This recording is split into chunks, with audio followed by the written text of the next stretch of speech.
La relation entre Ney et Kylian est très bonne. Et je ne vous fais pas de langue de bois. Ils sont associés dans les exercices, ils sont souvent ensemble dans les échauffements. Oui, il y a eu cette situation de match. Et pour en avoir échangé hier avec Kylian, qui je pense, en a parlé avec Ney. Mais pour en avoir, moi, échangé avec Kylian, il y a deux temps dans cette action. Il y a la première accélération où là, il y a peut-être une possibilité de donner le ballon, mais à ce moment-là, c'est un peu plus difficile. Et il y a le deuxième temps où Kylian fait vraiment la différence et qui rentre dans la surface de réparation, où Kylian ne voit pas Ney. Après, évidemment, quand on voit les images, tout paraît simple. Il y a 2 secondes où il faut prendre une décision et Kylian est focus sur son ballon pour frapper. Mais euh,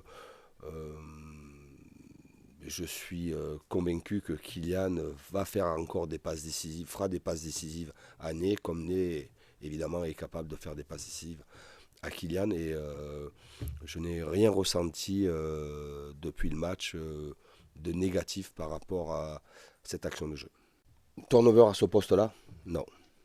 Me concernant, je ne suis pas ce genre d'entraîneur à faire un turnover au poste de gardien. On oublie souvent que Didio est un jeune gardien quand même s'il joue depuis un certain moment.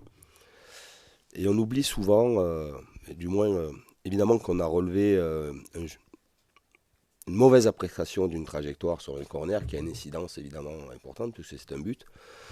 Mais je préfère aussi retenir les 2 arrêts décisifs. Et il a 2 gros arrêts décisifs à faire. Et là, il a été très présent. Alors évidemment que j'en ai parlé avec lui et que je souhaite moi avoir toujours un gardien qui sorte sur les coups de pied arrêtés, qui ait beaucoup de présence dans le domaine aérien. Il a le physique, il a la qualité technique, il a le jump. Et je ne veux pas que ça le freine, je ne veux pas que cette erreur d'appréciation sur ce corner le freine sur ce que je veux voir de Gigio. Voilà. Mais pour répondre précisément, il n'y aura pas de turnover au poste de gardien. Et ensuite, je veux aussi relever les 2 parades qu'il fait qui font que il fait 2 arrêts décisifs très difficiles. Moi, c'est le terme turnover me plaît pas trop, mais bon, c'est comme ça.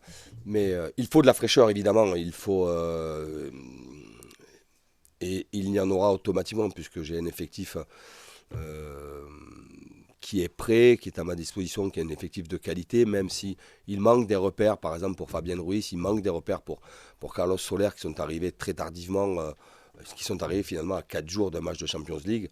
Donc il manque des repères dans le jeu, puisque nous avons quasiment peu de, très peu de séances pour travailler sur un plan tactique.